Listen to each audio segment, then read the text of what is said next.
contact for $3 million there, and we can roll it over and help him protect his future. He's a good man. Uh, he's probably in his mid 50s, late 50s. Okay. So. All right. All right. Well, hey, just for real quick, for the purposes of just getting this back on here, just real quick. William, you had a couple of policies you wrote. You've still got another meeting. That's awesome, man. Your stuff's starting to pick up a little bit. Super exciting. And of course, Anthony, you had one that you've been working for months, or literally for months, right? For what? You're muted. You're muted, brother. Sorry, for about a month and a half. Yeah. Okay. Well, hey, that just shows you, right? Like, I don't know if you guys heard. Was it Bella yesterday on some of these leads, right? She's finding, and then Michael made the comment that it's taking 8 contacts, Yeah. 8, tries or whatnot with some of these leads. But they are, that I closed one last night, right? I closed one last night, which was a nice one. It was 2,000 points. That's not That's a bad, win. right? Yeah, man. I mean, you do that once a week. I mean, that's right. I mean, that's Yeah. right. It's just like whatever you want to call it. All right, Alexis, how is training coming for you? It's going good. I did finish my annuity stuff on Friday, and we have a meeting with Fernanda after this, so Okay. I can get contacted and everything. I love it. Do you still have a mind after taking the annuity class, or have you lost your mind? Like, is it scrambled, like No. scrambled eggs? Okay. Kind Yeah, of, that but it was a class, lot, but yeah. I remember taking the actual class, the exam class, man, and I was ready just to shoot myself during the annuity section. I was like, oh. So, all right. Well, hey, let's go ahead and get started, okay?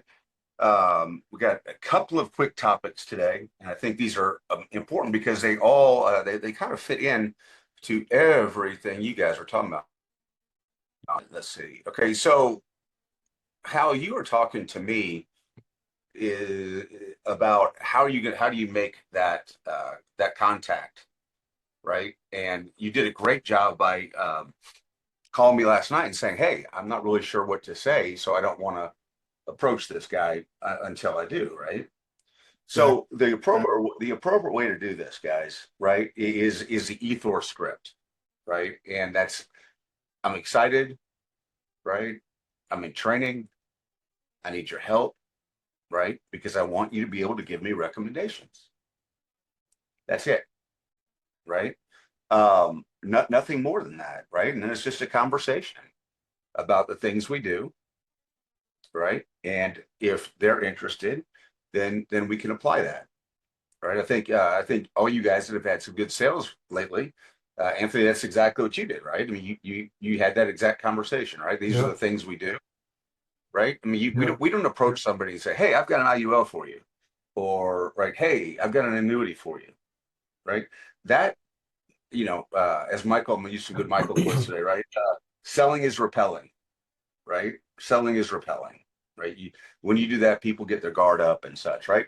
Now, here's the first part of what I want to talk to people about, right? We really, not only we, but GFI as a whole, we are definitely a what do you call it, a hybrid, company, right? A lot of our business. Oh, I thought I saw Stephen. Good morning, Stephen. I think I saw you there somewhere. Didn't I see your name? Yep, somewhere in here. I know I saw you a second ago anyway. Body driving the kids to school. What's that? I know he was here a second ago. Hey, good morning, Mike. How are you? Driving. Are you driving? Yeah, taking the kids to school, but I'm here though. Okay, be careful, brother. Okay, this is definitely a hybrid business company, right? I know Michael talks about it a lot, and you guys are starting to do great at it. And I know we all resist this, but if we're going to take off in this business, if you guys really, and I know all of you do, and I want to couch this absolutely perfect. I know we all want to be successful. We all want to make big money. We all want to help people, all those things, right? So if we're going to do that, we've got to change. We've got to change our thinking, not relative in terms of just everything, right? If we stay the same, we're going to get the same results. So we've got to continue to offer this as an opportunity, right? Would you be interested in, right? Those are the type of things. Can I share this opportunity with you, right? We should be having that conversation with basically anybody, that we know, because basically everybody that we know needs to make a few more dollars. And if they don't, that's fantastic, right? But most people can afford to need to make a few dollars. Remember, we're one of the few companies that actually do referral agents. Okay, they don't have to go out and be agents. All they got to do is say, hey, call Alexis.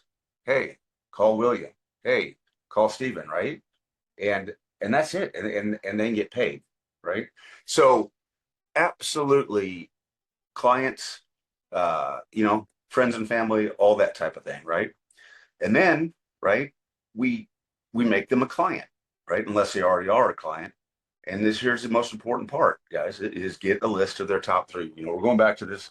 We're revisiting Michael's talk a little bit from last week. And trust me, I'm no different than any of you guys. It made me uncomfortable and still makes me uncomfortable, having these type of conversations, right? But the bottom line is this business gives us the opportunity to change not only our lives, but other people's lives, right? So we should share that with other people. Okay, I'm going to show you guys a video real quick. This is by a book by Hubert Humphrey. I don't know if you guys know who Hubert Humphrey was. He actually turned into a presidential candidate in the early 70s, late 60s. Did he lose to LBJ? Is that who he lost to? I think he lost to LBJ. Is that right, Anthony? I think that's right. Anyway, he's from Minnesota. And he worked for Art Williams, who you guys know I like and Michael likes, and we kind of try to build our business. He's definitely one of Eric's heroes. So let's watch this real quick, and this is going to go into what we just talked about. Okay. See leaders hit a wall. Okay, I need to share this again. Sorry, guys. Mike, how are you, brother?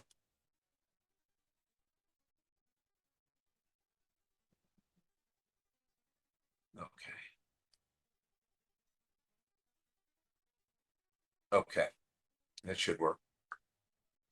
All right, tell me if you guys can hear this. Somebody give me a thumbs up. Wall early in their growth. They successfully bring people in, but they soon realize they are still the only ones driving team expansion. This chart highlights the bottleneck. On the left, a wide, shallow organization relies entirely on the leader's personal network. Structures like this eventually collapse under their own weight, because a single leader only has so much time to support every new hire directly. On the right is a vertical sequence, a deep root system. Building that vertical structure is called taprooting. It is a strategic shift where you move away from building a massive horizontal front line and instead focus on driving deep vertical legs into your newest agent's network. To execute this, you need 3 specific components: 1 active recruit, a standardized presentation script, and a pipeline tracker to monitor the depth of your organization. This approach changes the nature of your job. You stop recruiting for the agency and begin teaching the agency how to recruit. Just as this mechanism rapidly assembles, a new agent's onboarding must move with immediate momentum. Speed is the primary tool to prevent stagnation. The most common failure point is waiting. If you wait for a new agent to finish all their licensing and compliance training before they start building their team, you lose the energy of their first few days. As seen highlighted on this calendar, your next step happens immediately. You sit down with the new recruit and physically build their initial contact list. This uses a framework called the 3 and 3. The goal of this exercise is to identify the top 3 specific prospects in their network. At this stage, your new recruit has one objective. They aren't explaining the business or closing. They are simply creating enough curiosity to get those 3 prospects on the calendar for a meeting. You measure success by a single metric: whether those 3 concrete appointments are secured and scheduled. Moving with this level of speed secures early operational wins. It builds the new agent's confidence by generating real activity before doubt or confusion settles in. Once those interviews are scheduled, the leader takes control of the presentation. Avoid letting a brand new, untrained agent try to explain the business model alone. Michael Chernyavsky refers to this as selling barefoot. It often results in losing a warm prospect because the agent cannot yet answer technical questions. During these meetings, the new recruit is there to strictly observe, participate quietly, and practice listening. You must follow the operational rules shown on this Taproot system checklist. The items firmly lock in because they are based on rigid standardization. You must never improvise your presentation. If you change your scripts or jump around, the observing agent won't know what to duplicate. This confusion leads to a total lack of activity once they are on their own. Using an identical presentation every single time makes a complex sales process teachable and duplicatable across multiple generations. The Taproot mechanic triggers when the second of those 3 prospects formally joins the organization. On this flowchart, we see the mechanic. Instead of recruiting for yourself, you help Generation 1 repeat the 3 and 3 process. This pushes your influence into Generation 2, bypassing the original recruit's limitations. You continue drilling into each network to establish Generation 3 and beyond. You must track these generations using a pipeline management tool to ensure no level is abandoned while the chain is being built. Eventually, you transition. This criteria is reached after 10 complete presentations. At that point, you pass the baton. The original recruit now takes over leading the interviews to drive their own taproot deeper into the organization. This structural depth provides organizational stability. By building vertically, you create leverage that doesn't depend on your personal bandwidth. By following this process, a single new hire now represents multiple levels of active field training and production. The success of this strategy relies on 3 non-negotiable pillars: uncompromising speed out of the gate, perfectly modeled behavior during appointments, and strict simplicity in your presentation. Look at this pipeline tracker. You can see how the nested rows expand deep into Generation 3. Open your current roster and locate your newest active recruit right now. Scalable agency growth occurs when every recruit is taught to repeat this cycle with their own teams, creating a system that can finally function without your direct supervision. Fantastic. All right, so guys, I am putting in the chat right now actually the link to this book, and I'm also putting the link. Okay, here it is. And this is called The Magic Compound Recruiting. Okay. You can go ahead and download this.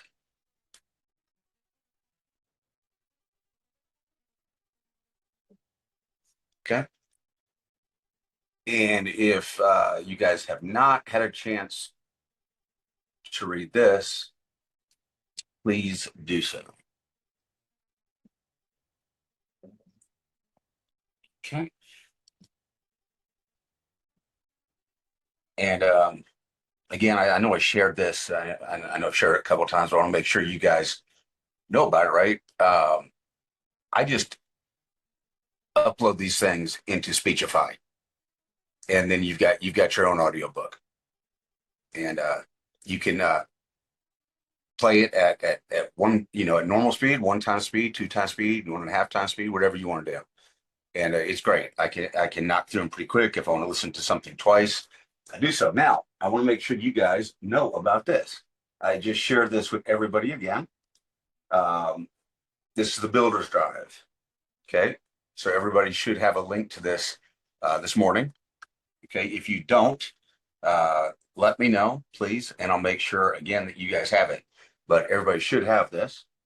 And the reason that I'm showing you guys this is because of this, guys. All right. Michael has put together just an amazing array of books for us. that there's self-development books, there's books on IULs, there's books on annuities, there's books on really pretty much everything. Okay. And all these guys are they're free. They're, Michael's paid the the, what do you call it, the royalties or whatnot in order to do these. So all you've got to do literally is click on this and download it. Okay. And then you've got the PDF of it. So I really encourage you guys to do that. There's some really, really, really, really, really good stuff. Okay. So that is in the Builder's Drive. Okay. All right, let's take a look at this. So you guys heard the conversation yesterday when Adriana was talking about I think 29 out of 56 current applications are currently awaiting physician statements. All right, that we've got to avoid that, because what it ends up doing is delaying the process, and it takes maybe a week to 10-day process, and it makes it a 45-day process, right, in terms of getting people covered. All right, and I had, it was great. I was actually going through last night what it was I wanted to tell you guys, and I'm actually writing another policy for a guy that's getting an SBA loan, Small Business Association loan, and he asked me how long it's going to take, right? And I said, well, it could be anywhere from 10 to 45 days. And he came back really quickly. 45 days is not acceptable. Right? If it's going to be 45 days, I'll go elsewhere. Right? So we've got to get in a position to win. And how can we do that? That's by asking lots of questions, right? The better information you give, the better results I can give. Okay. So, when we're turning in, I started writing an app the other day. All right. So it's going to come out funny, but it's not meant to be. It really isn't meant to be. And we were going through her med list, and she gave me her med list. And it looks like, and I thought she was going to go, she has neuropathy and, diabetes and such. And I thought she was going to go Forrester Standard. So I called her Forrester Standard. And we're going through the list. Remember, you need to read those questions verbatim, right? That's one of the things that we attest to, that we read the questions verbatim to the client, right? So I did. Just like normal, I said, something about whatever the question is about dementia and all those things. And her response was yes. And I said, I'm sorry? Like, I was just waiting for the no, right? And she said, yes. I said, I don't understand. We went through the medications and you didn't tell me, right? She was taking a medication called memantine. And I'm like, whoa, right? That's a pretty high drug on the Alzheimer's list. And I was like, whoa, you didn't mention that. She said, I forgot. So don't laugh. I know that's really that's bad. I know. But anyway, right? It comes, sorry, I know, I'm going to hell. That's at least one day in hell. Sorry, I know, I shouldn't have done that. But the point is, right, had I just assumed based on what she said, I would have written a policy, right? And it would have gone off to either underwriting, or it just would have got, straight out declined based on me doing a poor job of field underwriting. Does everybody understand that? Right. So it's really two things, right? It's asking the question about what medications they're taking. Okay. Have they, make sure you guys write this down. This is super important. This is a big one right here, guys. Are there any medications that they were prescribed that they are not taking? Right. A lot of these folks, especially statins, because either they've been told by friends or they've had experience with it, it makes them feel bad, right? They have muscle weakness. Statins for anybody who doesn't know, those are like for blood pressure, or they can be, things like that, or for cholesterol specifically, Cholesterol. right? Those types of things, cholesterol, yeah. And people don't like them. All right, people don't like them. Here's the problem, though. These things can appear on what's known as the MIB, your Medical Information Bureau, right? So when they send, when you get a script, it's sent to the MIB, and when Walgreens or whoever you see fills that, it shows up. Okay, and it doesn't matter whether you take it, whether you took it or didn't. They're going to assume you did. Does that make sense? Right? And or the one that we get a lot is, no, I'm not taking anything. Right? So you've got to come back with, is there anything that you have been taking or supposed to be taking? Right? That's super important. To ask that question. So I want to go over diabetes. Go ahead. Hey, Mark. Yeah, quick question. You spoke about those policies. Like I've got one in place from, somebody I'm doing in June who we're waiting on the physician statement. We send everything in, but I mean, is that a point where we're asking the client then to see if their doctor can expedite it? Because there's nothing Sure. else that the client needs to do. And if that's the case, um, yeah, I Yeah. mean, Yeah, for sure. Hey, John, can you call your doctor and, tell them it's important? See if they can expedite that for you. It's just a matter of having the, admin copy the file and send it over. Oftentimes now that's electronic, right? So as soon as they release or sign the HIPAA, it can go over there.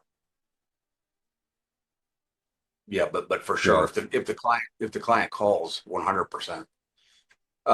Guys, one that comes up a lot is diabetes. All right, so obviously our default is going to be Foresters on diabetes. They're our most friendly. Okay, they'll even take insulin, which is pretty crazily cool because most won't. And they'll even, they'll even go down into childhood diabetes, which is really crazy that they'll do that. But you've got to ask the question, here it is. Do you have neuropathy? Any neuropathy? Okay, you got to ask that. Have you ever taken gabapentin? All right. Gabapentin is also known as Neurontin. Okay, and that's going to hurt you bad trying to get that approved. Depending on the situation, Foresters will go standard on that instead of preferred. You want to ask about retinopathy, right? Do they have any issues with their eyes as a result of their diabetes? Right, and the last, yeah, you've got to ask those questions because they won't mention it. And I think it's important to note here, they're not being deceptive. They just don't know that that's important, that their feet tingle. And it's just is a function of their disease progressing. Make sense? Right. The next one that I want you guys to be aware of is Buprion. Buprion is a medical, or it's a drug, a pharmaceutical that can be taken for depression. Okay, but it's also used for smoking cessation. Right. So if they're taking it, for depression and those types of things, make sure in the notes, right, that you make a comment about that and that they're not taking it for smoking. Because it's pretty much guaranteed that they're going to, come back with a note to the agent that says, hey, are they taking this, for smoking as well? Or, those types of things. Okay. Right. And the last thing I want to mention is when these companies ask about smoking and such, Oh, yeah. some of them, Yeah. actually ask the question, have they used tobacco in any way? right? And some ask the question, do they smoke? Okay. I just found this out with one of our carriers. I can't remember which one it was, unfortunately, but their question, do they smoke, should have been written, do they use tobacco at all? Because this guy dipped. Okay. And to give you an idea what happened, I think it was $225 a month, I think is what it was, as a non-tobacco. And it was on his medical record, right, that he used chew. And they came back with a $400 a month offer. Well, what do y'all think happened, right? We had two things happen, right? One, he canceled the app, right? And when I tried to resell it at 50%, right? Because that's basically what he would have got, right? Instead of 200 or whatever it was, I tried to get him 100, and why it was valuable and he should get that for a while. And then after he quits, we can rewrite it and all those types of things, right? It's the old story, guys. It's like if you go out for I don't know, you go out for, lasagna tonight because you really want lasagna, right? And when the waiter comes back and it's like, hey, we don't have any lasagna, right? But you can have ziti or whatever, right? Just making up things here. The chances are, right? The chances are that you're just going to say no, thank you, right? Because you didn't get what you wanted, right? And what's going to happen is another day, they're going to start over with someone different. Does that make sense? Right? And that's just an example, right? That could have been avoided by me if I hadn't, what I should have done is called the underwriter and asked on that specifically, right? Because it was a little bit ambiguous. Does that make sense? All right. Cool. Any questions about this? Any questions on the underwriting? Anything? I don't have any questions, but I just certainly want to figure out some better way to expedite this physician statement thing. I mean, I've dealt with physicians numerous times, and the fact that 29 out of 56 applications are not, being submitted due to the physician is somewhat typical in healthcare, but it's also like unacceptable. It's like I don't, it's crazy. Yeah, and just to be sure, like I think it was Adriana was talking about it yesterday, right? I mean, that's on us. That's on us. I just had one. This is a great example. I'll tell you one. I had one through Emeritus. Yeah, mine's through Okay. Emeritus that I'm waiting on. Yeah. And I've been trying to get this thing paid, or how you call it, settled, however you want to put it, right? Enforce, whatever you want to call it, right? For about 3 weeks now, right? And again, yesterday, they came back and they asked for the doctor's address, right? And I wrote Adriana, I said, I have given you guys the address like 5 freaking times. Not saying it to Adriana. I was saying I've given the underwriter like the address 5 times, right? And there's a name of I don't know what the hospital is. Let's just call it John C. Smith Hospital, right? At Nellis Air Force Base, right? Is that for most of you guys explanatory, right? John Nelson, whatever it is, hospital, Nellis Air Force Base, right? You guys could probably figure that out, right? Here's a phone number. Here's everything you need. Like they were serious. Like they wanted, 22. I think it's like 2200 North Las Vegas Boulevard or something like. And they wanted the actual address. And that's right. That's my fault because it asked for the darn address, and most people would assume that the hospital at Nellis Air Force Base with the proper name is sufficient, right? I mean, at least I did, right? I mean, makes sense. Yeah, I mean, I had the doctor's name, I had the doctor's phone number, I had all the contact information, right? Anyway, so give them complete information, right? You will dramatically increase the turnaround time, right? Because it obviously, if it's something then the underwriter is going to look at it, and it's like anything else, man, right? It's like it's the old "eat my frog" adage, right?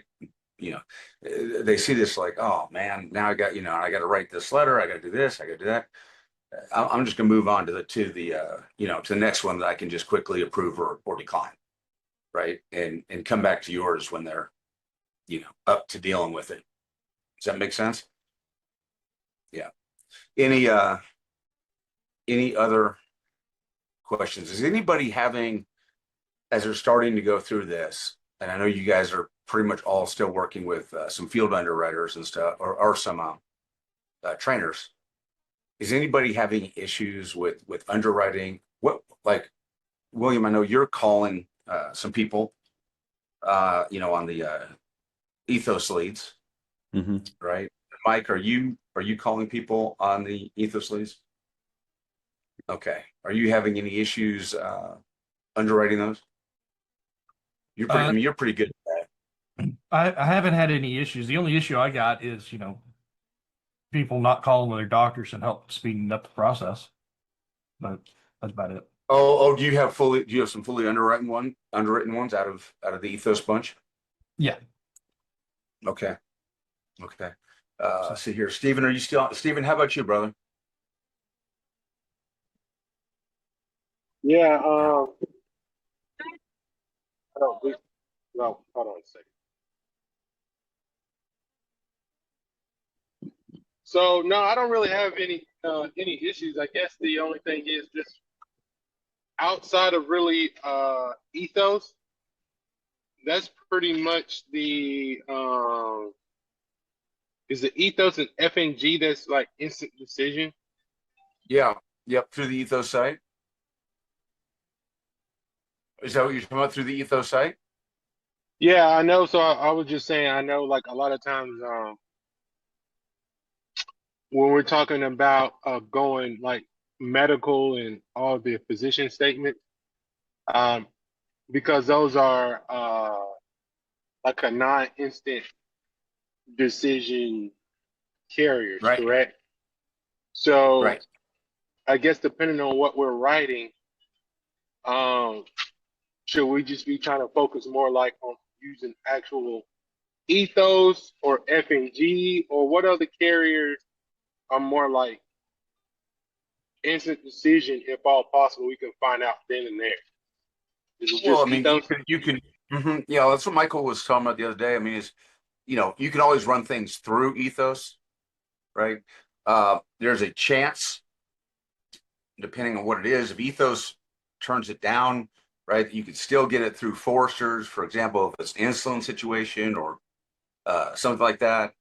And then, a lot of things that simplified issue, instant decision won't take, they will take on a fully underwritten basis, because they will grade the policy up.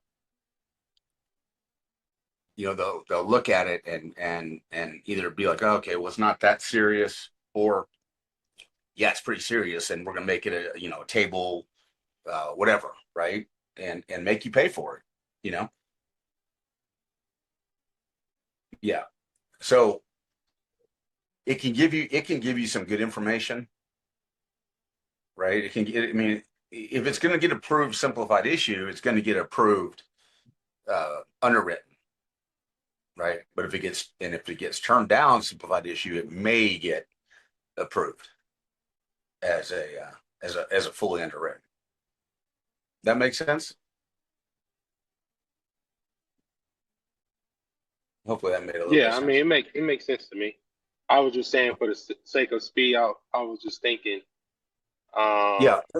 Remember, you're always going to pay, and I don't know if you guys have looked at this. If you haven't, take a look at the cost of a simplified issue versus fully underwritten, right? It is dramatically different for the client, right?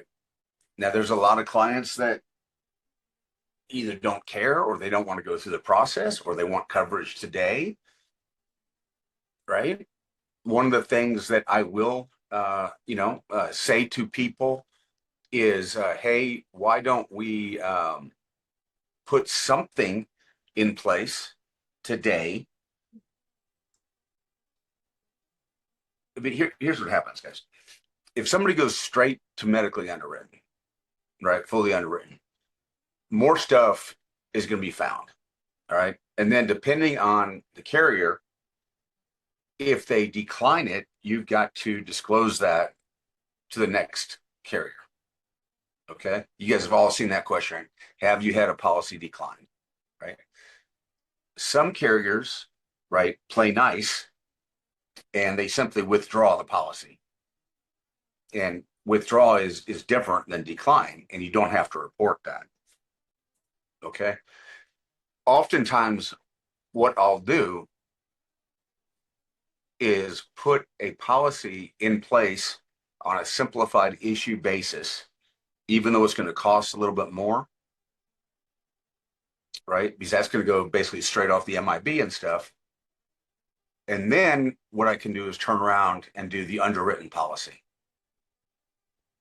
That's, that way you don't end up not being able to get the client anything. Because if you do the simplified issue first, it's not going to get declined. It's just going to get withdrawn. The only problem with that, guys, and you need to wait well, it's okay right now, but you need to start getting to a critical level of policies.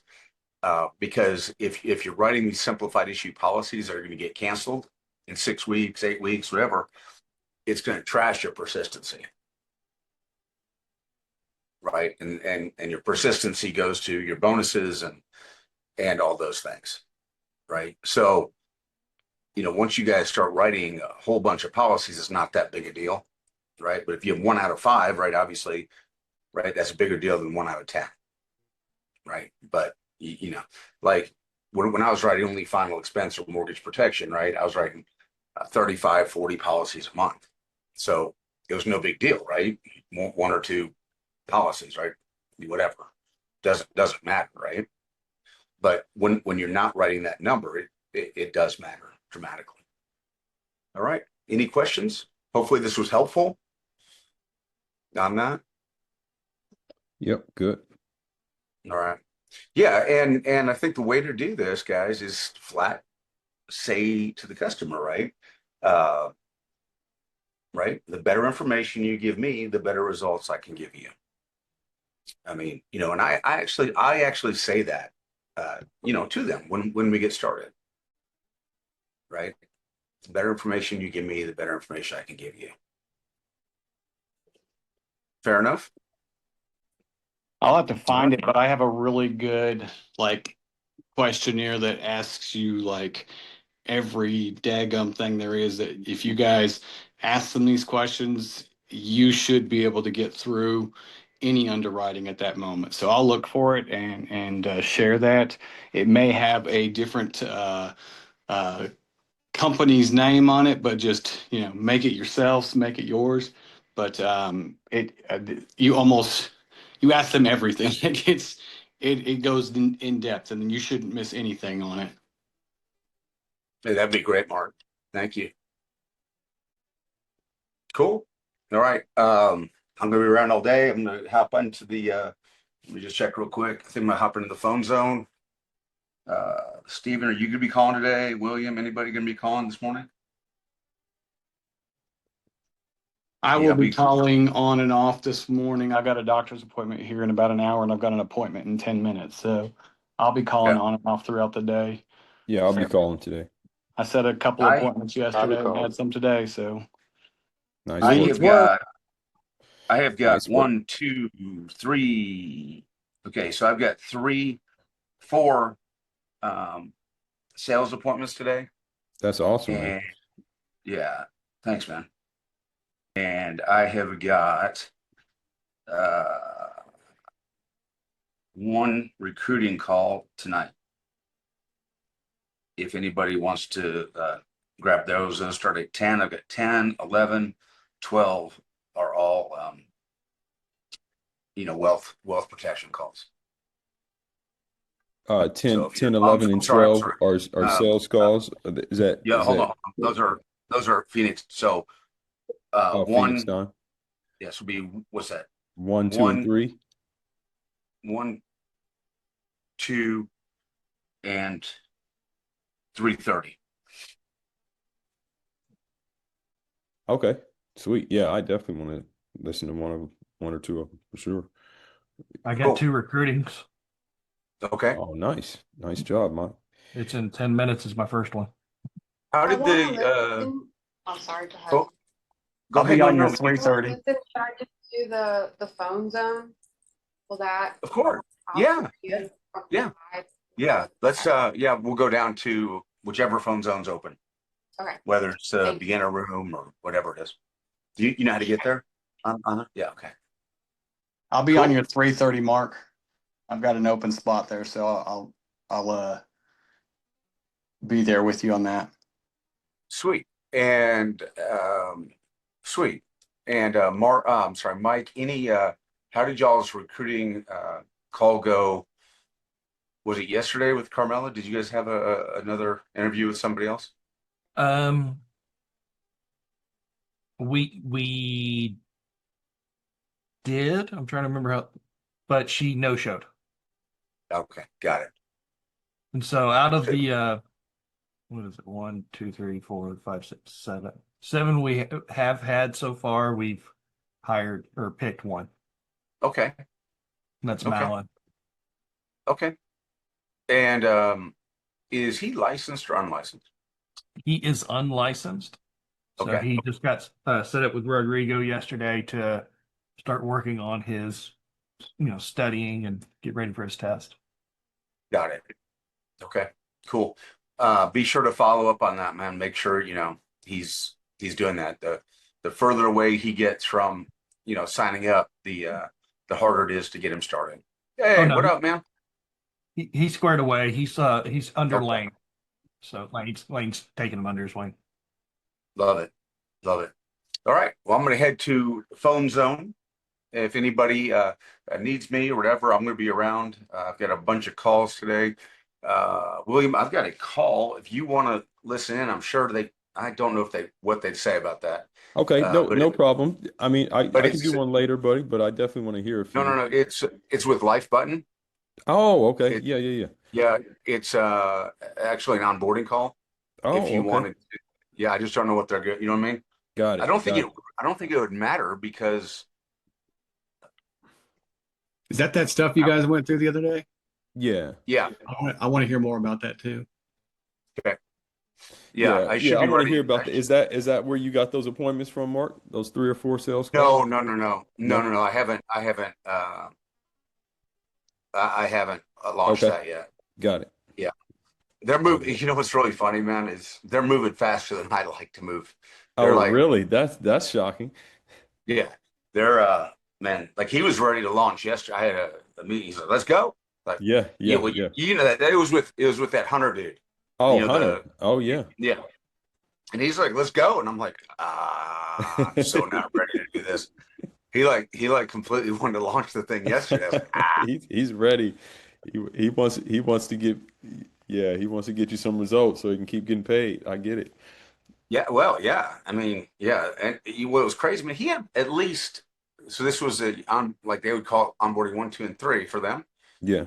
They must have had dude 20 people on there. 20 people. Uh-huh.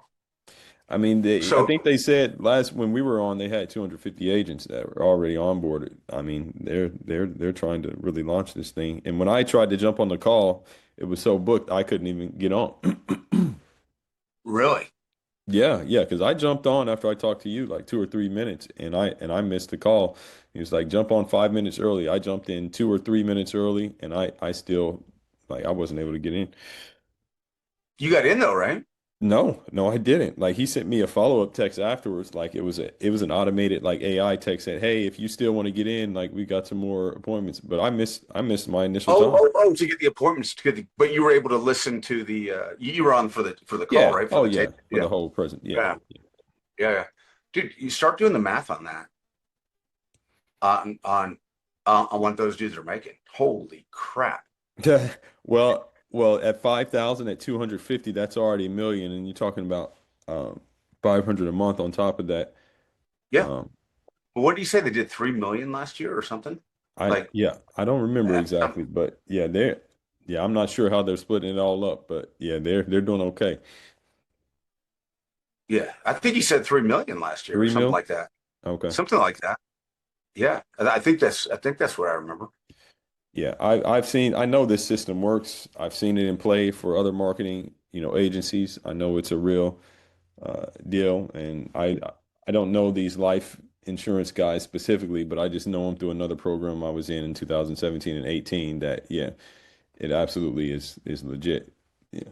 Well, so he went through yesterday.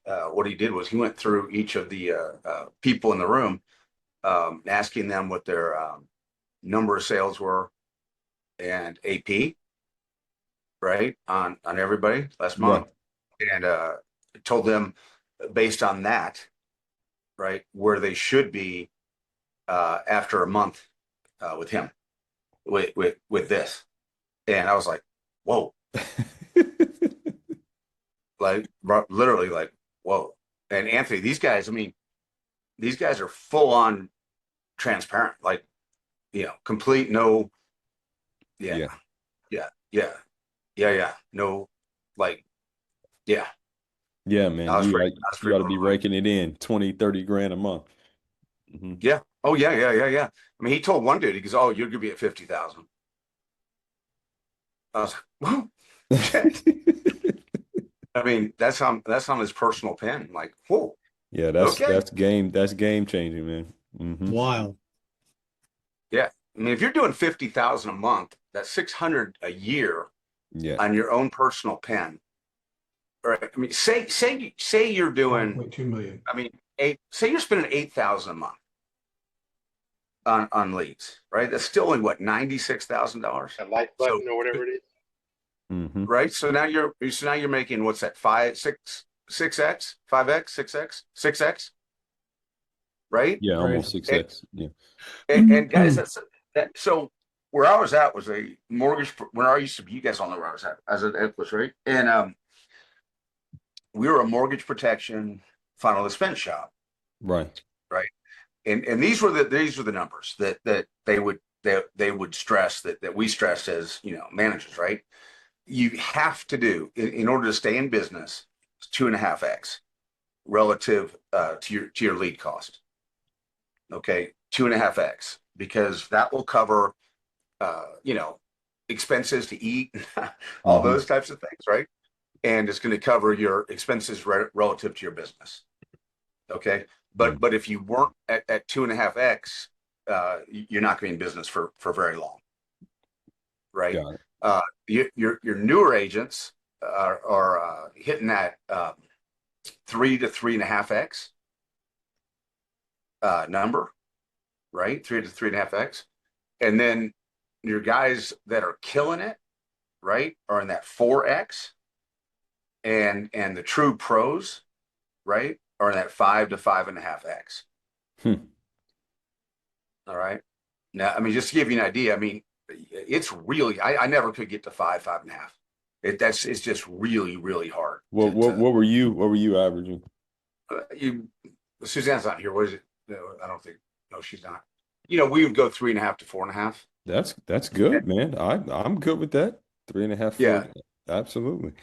Yeah. Depending on the month. Yeah. And then that's net. Hold on, that's net of chargebacks too. I'm good with that. Yeah. Yeah. That's what our numbers were. But you're doing, your AP is and that was doing A leads. Okay. So I was doing more volume, so my AP was higher, right? But my cost of leads was higher as A leads. If they would have been B leads, obviously your AP would have been lower because you're not getting as many sales. Yeah. Right. But your ROI would probably be maybe a half point higher. Yeah.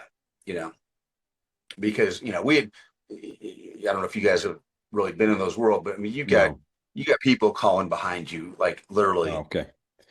the same day, the same day. Yeah. I mean, I can remember sitting at a house writing a policy. God, I can't think of his name right now. Yeah, he's an FFL guy, and I can't think of his name. He's a funny dude.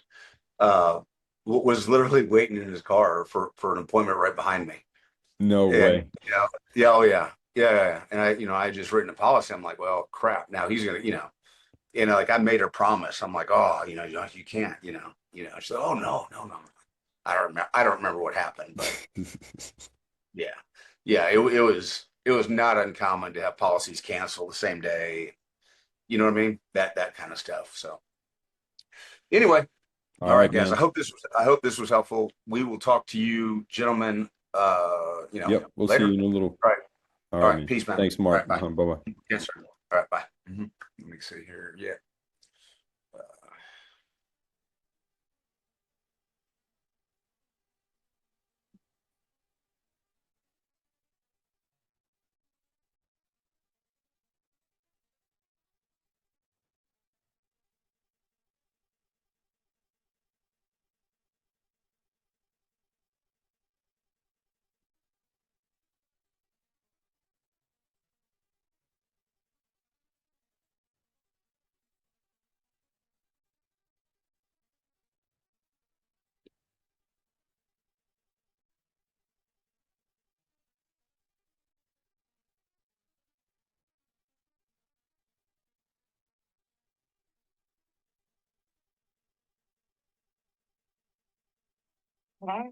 Hello, Gwen.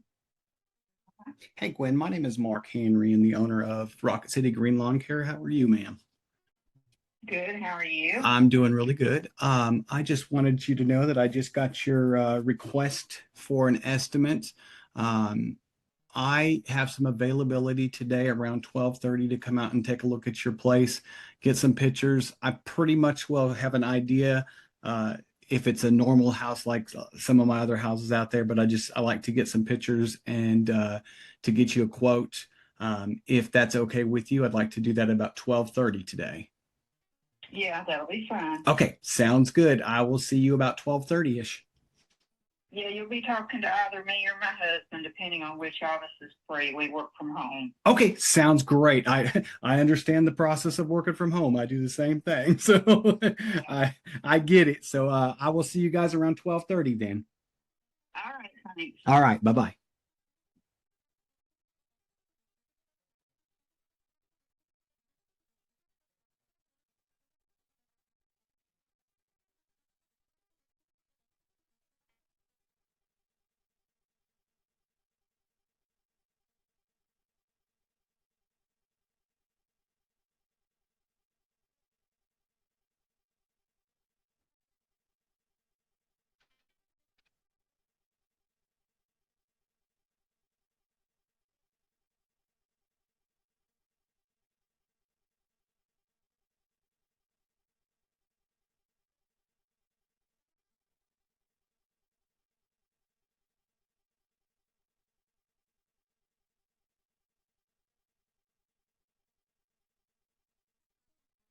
Good morning, sir. I totally messed up my calendar and was thinking my doctor's appointment was at 12 o'clock today, Central Time, and it's actually at 11 o'clock Central Time. So this particular call is going to need to get moved, period. I can make some room in my calendar for tomorrow, but this one's going to have to get moved, period.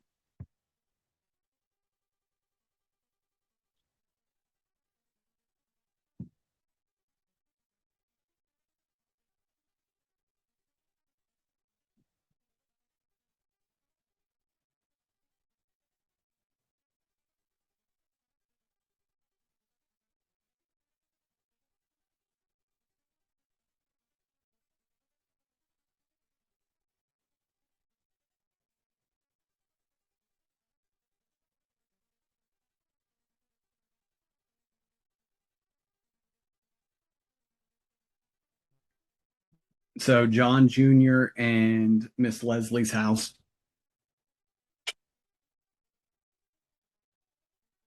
Sorry, I'm trying to answer all kinds of things in between different things, period.